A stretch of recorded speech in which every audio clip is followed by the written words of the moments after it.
Thank you. It's an honor to be here, and I'm very pleased to say that this was my first time in Hiroshima, and I experienced very strong emotions these last 2-3 days, especially this morning watching the ceremony in the park. I think many of you were there. I think it was a very well done ceremony, and I think the best of the Japanese spirit, the best of the Japanese consciousness was evident today. But as with much of the Japanese character, from what I can tell, there was also much hypocrisy today. There was also much talk of peace, nuclear abolition, and people like Prime Minister Abe was saying these words. But I did not believe him. And I don't think those of you who know better, who know history, would disagree with me.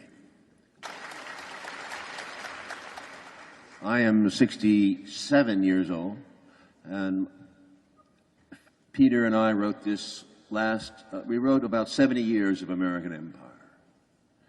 Two biggest losers, the two biggest nations defeated in World War II were Germany and Japan. Look at them side by side and think about that, because in Germany we see a country that literally turned inward and examined itself and felt very guilty about what had happened and what they did to militarize the wars. They apologized, and more importantly, they became a moral force in Europe for peace, a real moral force. Throughout the 1960s, 70s, they lobbied and protested. They were always anti-nuclear. They never would militarize to the degree the American forces wanted them to. And when Iraq rolled around in 2003 under Chairman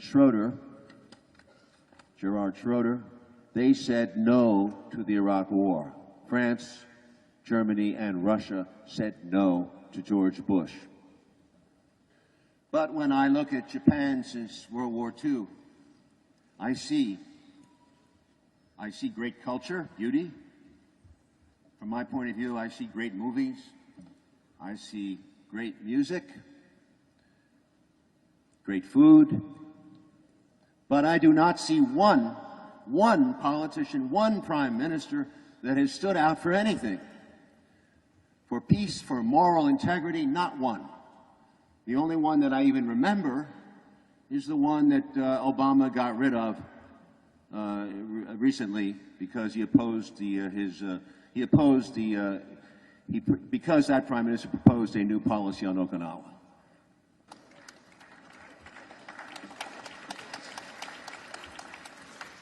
I think my question is to you.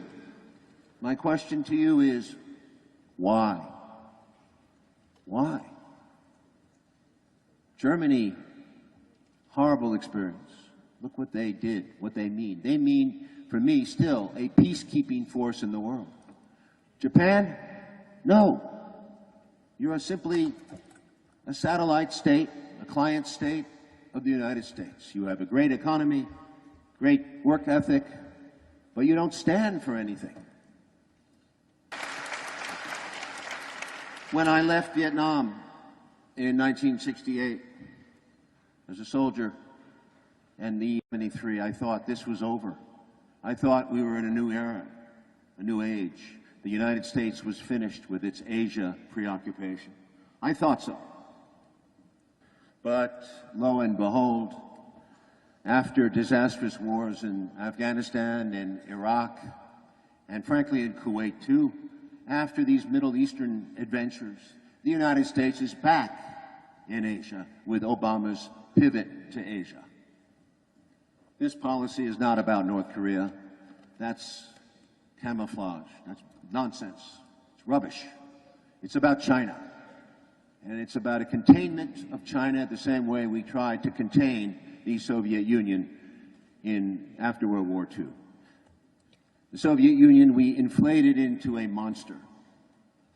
China, we are already building it up into a superpower that threatens our sole superpower status. This is a very dangerous situation. Obama is a snake. He talks soft, but he's ruthless. He's made alliances. He sold $12 billion worth of arms to Taiwan. He's resupplied Japan with stealth fighters. Japan has the 4th largest military in the world. No one admits that. You call yourselves a self-defense force? Fine. You are the 4th largest military in the world after Britain and China. The U.S. is your full accomplice in this. You are some of our best buyers. We make you not only pay for the weapons we sell you, but we make you pay often for the wars we fight. We made you pay for Kuwait. We made you pay as much as we could for your involvement in Iraq. Listen, we are bullies. I hate to say this, but if you don't realize it by now, I think you do. You're facing a dragon of great size here. The dragon is not China, it's the U.S.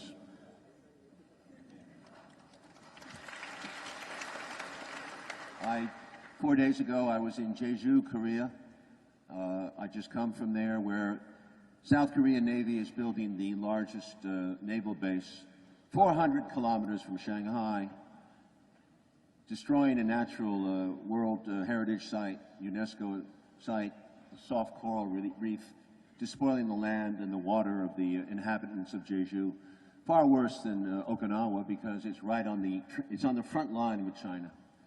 They're going to build it so deep. The harbor is a natural great harbor. They will build it so that the George Washington, the largest aircraft carrier in the world, carrying all kinds of nuclear missiles and goodies, is going to be able to sail through Jeju and control the sea lanes to China. South Korea, armed to the teeth. Japan, armed to the teeth.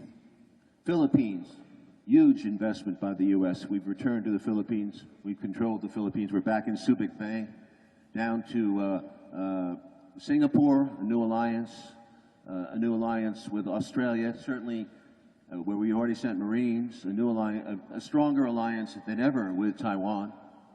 All these islands that are ringing China. Vietnam, where I serve, is now our ally militarily against China. We are looking for arrangements in Myanmar, Thailand, etc., and Cambodia. And I heard India.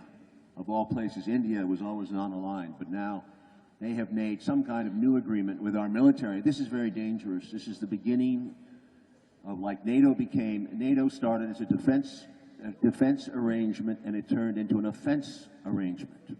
The same thing will be true here. This year, the specter of war has returned to Asia. Obama loves Abe. Abe loves Obama because he knows he can get what he wants. Among other things, he would like the Sakaka Islands. Now, I can't comment on that. It seems to me a crazy thing to fight over, but it's not worth it. These are small islands.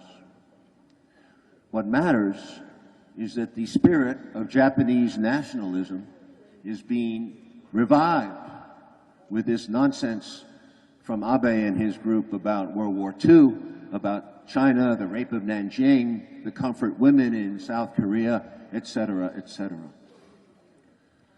So you can talk all you want about peace and nuclear abolition, but the poker game is run by the United States. Drastically, its own armament, its ability to sell arms all over the world. We sell 73% of the world's arms. We sell 73% of the world's arms. We make all the bombs, except for Russia and China. We make most of the bombs, and we sell 73% to everybody else. And we include drones, cyber warfare, all kinds of exotic space warfare is coming. The United States is much bigger than just nuclear. It's everything. It's the most dominant military superpower in history. So what are you going to do about it? Get angry, I hope. Get angry like we did. We've put 5 years of our life into this book and this movie. to try to tell people, educate the younger generation about the dangers and the arrogance of being a sole superpower and a growing tyranny that has to eavesdrop on the entire world, put people in jail without motive, disappear them, keep secret files, secret courts, endless big brother state. Best described, I don't know if you know George Orwell, but he described it very well. This is what is happening to the world, and Japan is going along with it docile. I remind you again, my opening remarks, after Vietnam, you people know the dangers of war. Vietnam was the last big war in Asia. It will happen again. It is up to you to stand for something, as Germany stood for something on the European side. You were the losers of that war. You suffered greatly in Hiroshima and Nagasaki and other places. You must process that grief and make yourself strong to fight the bastards who will fight you again and again and bring much pain to the world. Thank you very much. Thank you.